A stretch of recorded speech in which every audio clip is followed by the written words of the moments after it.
I don't think I have. I don't know that I have.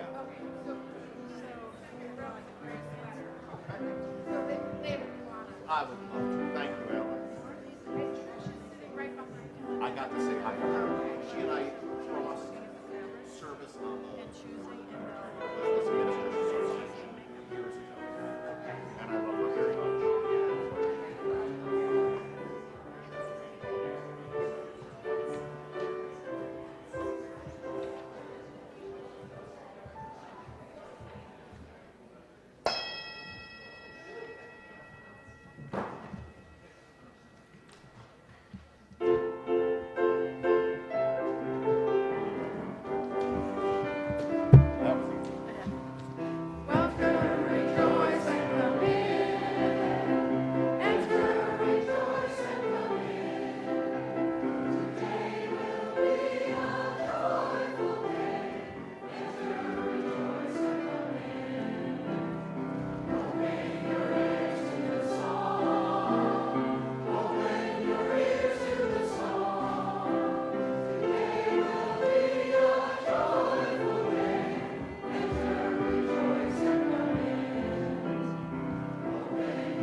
What a joyful way to start our service and to get you in from the lobby. So welcome to the service this morning at the Champlain Valley Unitarian Universalist Society. My name is Ellen Flight, a member of the worship team. This morning's service is going to be presented by the Reverend Eric Kaminetzky from the UUA. More about him shortly. Welcome to those of you in the room, those attending by Zoom, and those who will be watching sometime in the future from our website. We have hearing assistance available back at the tech table if you need that. And that's sometimes good also if you have a small child who you maybe want to take out during part of the service. You can have the hearing things on and then you can attend to both your child and the service simultaneously. Let's see. If you're new to us this morning, or it's the first time you're attending and you would like to fill out a blue slip of paper, that way we can be in touch with you and send you our emailings and get you connected that way. We also have a pink card if you have a concern that you'd like the caring committee to help you with. Those will remain private. There's an envelope out there. And then if you have we don't call them joys and concerns, we call them yellow cards, but there's a name for the milestones and passages you would like to share. You could put that on the yellow card and then slip it into the offering basket when it comes around. And then during that part of the service, I will share with the rest of you. Now, if you are visiting, or even if you're not visiting, we hope that you will join us downstairs after the service for the social time, sometimes called coffee hour. That is when we gather as a whole community, children and adults, to socialize, catch up with one another, and welcome our visitors with fellowship. So we hope you will come down for that. And pay attention to when it's Pathways to Connection, because there's also something else happening at that time, which I will invite you to come to. Each week, we acknowledge that we gather on the unceded lands of the Nalhegan Band of the Coosac Abenaki Nation, one of 4 groups often referred to as the Western Abenaki people. They are our neighbors, and we aspire to learn more about the way they have and continue to steward the land in what today we call Vermont and they call Nadaknina.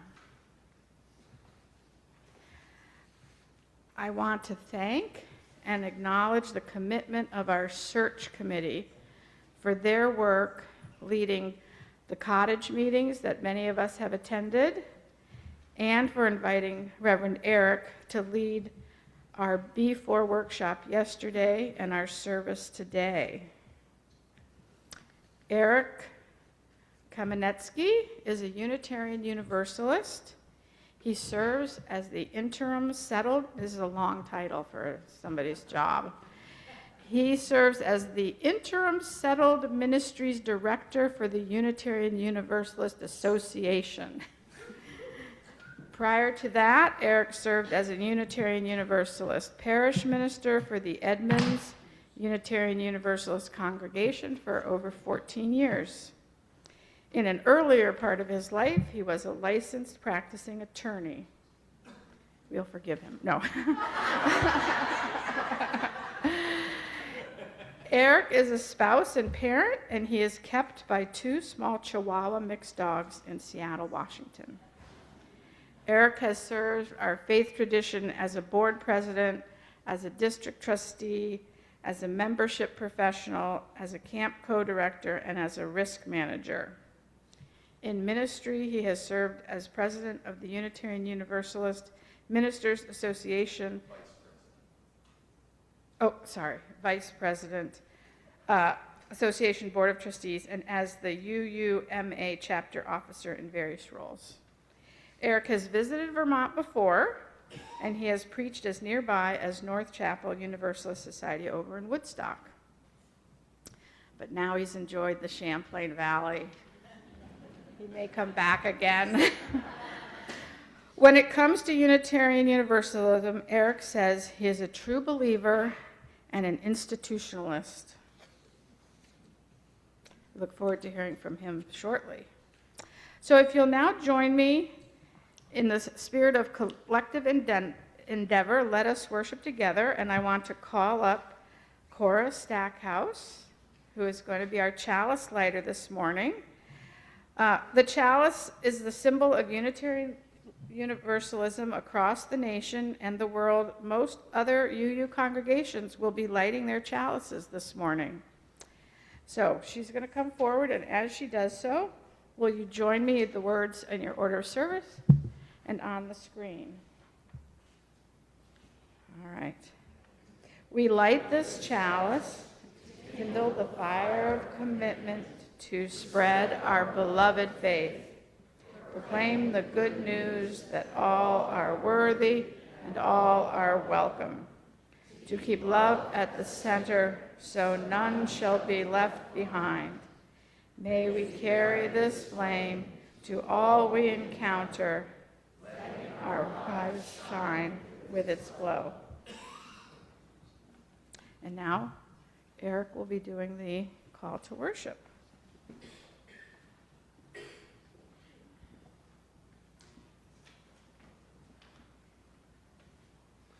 This is a couplet.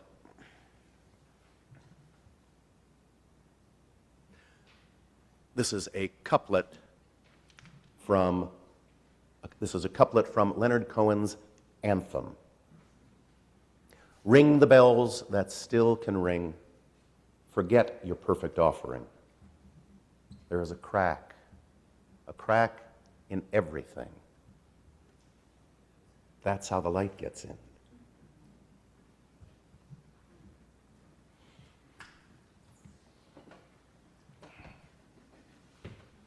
And now you will stand as you are able and join in singing hymn 1058 in the Teal hymnal.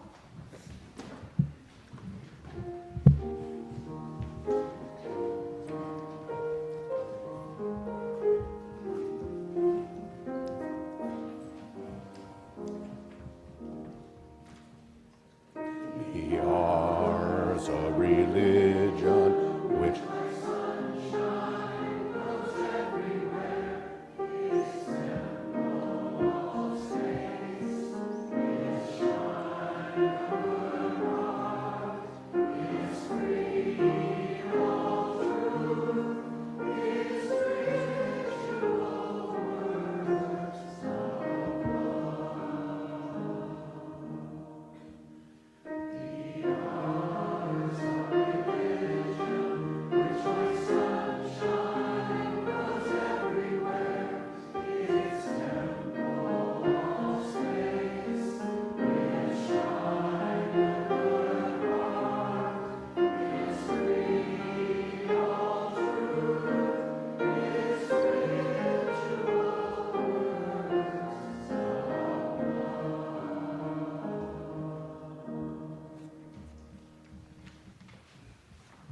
this morning for the Time for All Ages.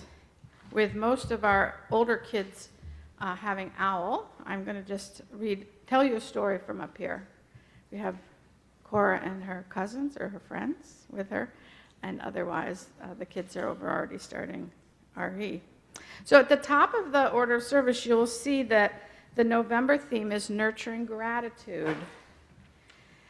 The word nurture has multiple meanings, but most commonly it refers to the process of caring and helping something grow and develop. Using that meaning, it often refers to helping people, often children, grow and develop. Gratitude can be a feeling of thankfulness for various things in our lives, like friends, a safe place to sleep, enough food to eat, and our families. There are various ways we can nurture gratitude in our lives and practice gratitude. Some of the things that Reverend Christina spoke with us about last week. With these ideas in mind, I thought back to a time before I lived in Vermont, when I lived and taught at a school in Massachusetts, which was a pre-K through 8th grade school outside of Boston. Before I arrived at the school, a group of teachers and students realized that it was no longer made sense for the school to gather for a big Thanksgiving meal when most of the students and faculty would be doing the same thing a few days later with their families. Their idea was to nurture gratitude in each other by sharing a simple meal and then donating the money that would have been used for the more elaborate meal to an organization that would provide turkey dinners for those who might otherwise go without. The school wanted to continue to gather as a whole community for a simple meal of turkey soup, cornbread, carrots and celery sticks, and apples. The grades at that school usually ate in 3 shifts, but for this meal, they wanted everyone together, so the gym was set up to be the dining room. They sat at tables with mixed different grades. It worked well because each student already had a buddy from another grade, and so for this meal, we got to eat with our buddies. They decided that each grade would contribute something to the meal. Pre-K and K made centerpieces for each table. The 1st and 2nd graders, along with their 5th grade buddies, set the tables. 3rd and 4th graders made placemats. 6th graders would sweep the floor after the meal. And the 7th and 8th graders would serve the food. There was community singing, and each year a teacher told a personal story from their past Thanksgivings. With the whole school participating and adding something to the success of the meal, the school helped everyone nurture a sense of gratitude by being together and doing their part. The day following the meal, the 7th and 8th grade students, those were the grades that I taught, would head into Boston to bring the turkeys and personal hygiene products the school had collected to Rosie's place. It is, when I Googled it to write the story, it turns out it is the first shelter just for women in the entire country. And it is now 50 years old and doing way more than what they started as, but still helping folks in the Boston area with direct services. They are committed to turning help into hope. We would spend the afternoon alongside some guests, but mostly employees, stocking the food pantry and helping to prepare parts of the Thanksgiving meal that they would serve later in the week. And thus, we helped nurture gratitude in a whole population of that school. And later this month, we will have an opportunity as a congregation to gather together for a community Thanksgiving meal downstairs with folks from CVUUS and their guests. This is the 4th year that we're doing this. The turkey will be provided, and then you can sign up on sheets downstairs for what you would like to bring to contribute to the meal. And Alan reminded me last week, vegetables, vegetables, vegetables. And a potato is not a vegetable, he said. So you can speak to Alan or Mike, or there's clipboards that will be probably passed around downstairs. And so with that, we can send our three kids out by singing, "Let Us Open Our Hearts." And if you have a gray hymnal, you might find it's glued in the back of the hymnal, or the words will be up here, and we will sing it twice through.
If you look on the back of your order of service, you will see a variety of opportunities to connect with each other, to pitch in and share our resources of time and treasure to support programs in our community.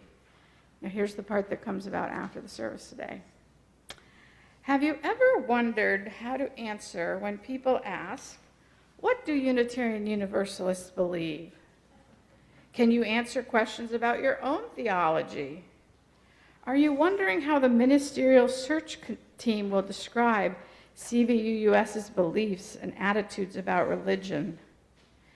Reverends Tricia and Christina, who are both here, are going to be hosting a congregational conversation up here after the service, and they will be discussing with you about theology.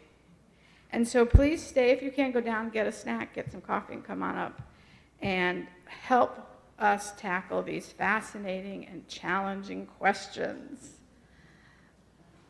We get a twofer. We don't always get a twofer, so it's like, take a chance, be advised. Also on the back of your order of service, you will see that this month we are sharing our plate with 7 local food assistance and housing organizations. With SNAP benefits on hold, the work of these organizations are needed more than ever, as are the need for housing, as more people have been dismissed from programs at hotels and things like that. So we are also supporting the Green Mountain Justice's coat/sleeping bag project, which you can learn more about in our foyer, where there's a sample of this very cool wearable item that goes from coat to sleeping bag.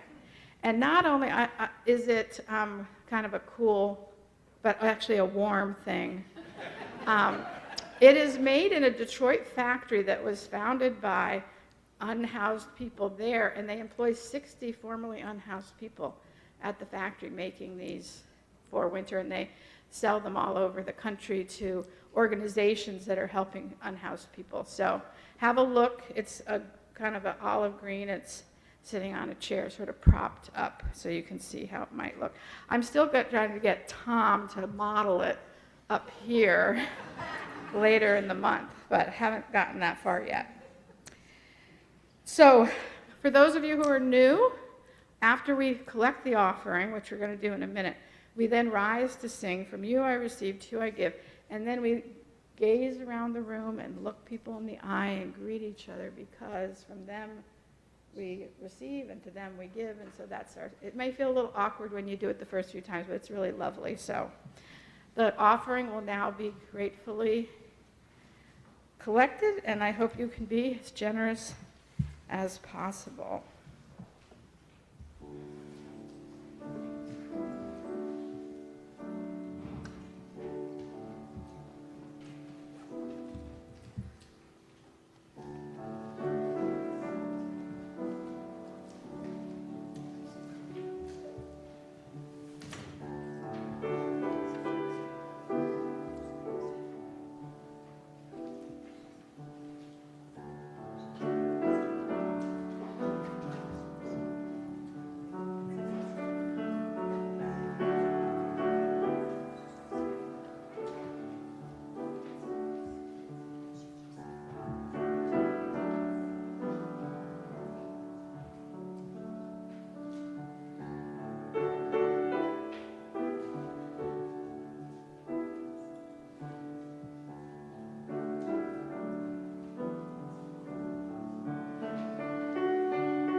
so hold on a second.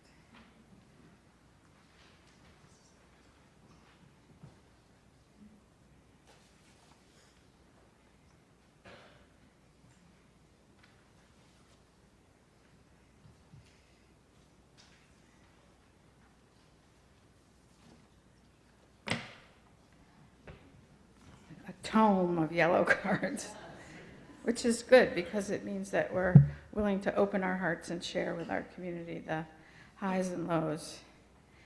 A huge thank you from Gene Terwilliger to Scott Barkdahl and all his assistants for the amazing progress on the new Fen House deck this week. Check it out after the service if you haven't already, and watch for a few final details to come. I'm really wondering what that metal bar across the top. Shade drop. Because I think, yeah, it will make a great stage for an outdoor play in nicer weather. From Hannah Sessions, on behalf of our ministerial search team, we thank Reverend Eric for being with us this weekend. His warmth and good humor are contagious. We also thank all who attended our workshop yesterday, all 44 of you. Your dedication to the process is affirming to us, and that goes for every one of you, however you choose to participate. The Long Thomas family would like to have you know that Hugo turns 11 on Friday. He is an owl right now, but if you see him at the coffee hour, wish him a happy early birthday. Doug Richards shares with us that Helen Vanderberg reports that Larry is spending some time in the hospital as a result of a bout with RSV. She asks that we send good vibes and maybe a card his way. Would be great. Brett Millier shares with us that for those wanting to honor the life of Leah Smith, a public memorial service will be held tomorrow, Monday, November 10th at 4:30 in Wilson Hall on the Middlebury College campus, and all are welcome. And this brings us to the final card related to the last one. Many of us are painfully aware that the Middlebury College student, who is Leah Smith, ended her life. She was a trans person who enjoyed participating in the swim team. Policy changes, national news, and hateful messages most likely contributed to her despair. The Addison Independent followed up with an article that informed us that 42% of trans adults have attempted suicide. That's 42 out of 100. In the general population, the rate is 14 out of 100,000. Those statistics are attached to real people, and our queer friends in Queerly Beloved benefit from all of the kind, compassionate, and courageous respect you send their way. And in fact, as unfortunately often happens when there has been a suicide, there are other people who make attempts, and that has happened within our community. And so it's really especially important that you, as an individual, reach out in any way you can to support our queer friends and trans people.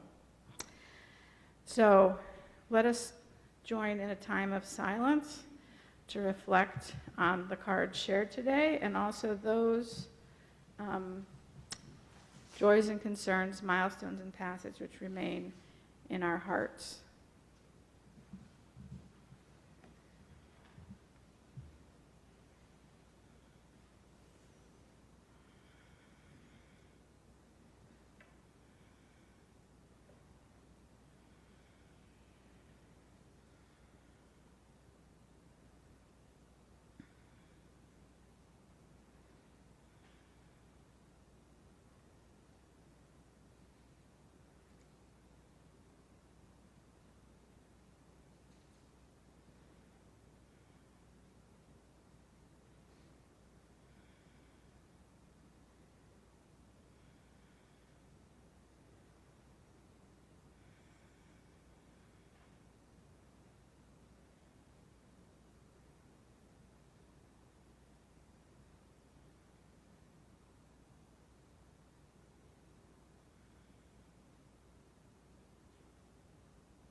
please join in singing number 1039 in the teal hymnal. This hymn, 1039, is a new one for us. And so the choir will sing it through one time, and then I'm going to ask you to join in 2 times. Thank you.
Hello? Okay. I just would like to say that getting here early to be the worship associate, I got to hear them practice. And if you are so moved to move, please join in the joy of this song. And I also wanted to take a moment to introduce our guest musician, Andrew Donovan, who is a fantastic guitar player whom I've known for a long time. And also I'm so happy to have Ben join us. I found this song in the file cabinet, and we all just love it, so we hope you do too.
Oh, that's a good idea.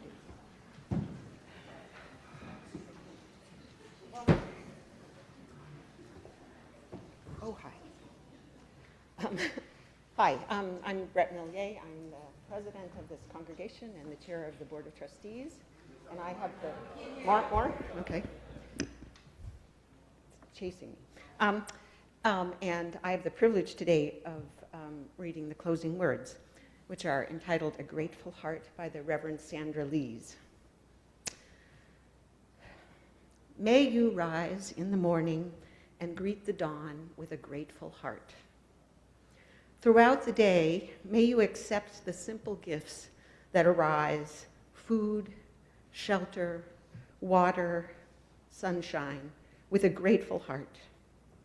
May you greet others whose paths you cross with that same gratefulness. And when evening comes, may you greet sleep with a grateful heart and a heart full of compassion and joy. Blessed be.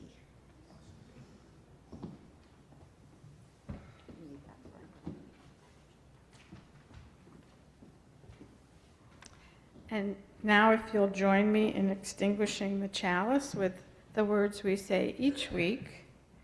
We extinguish.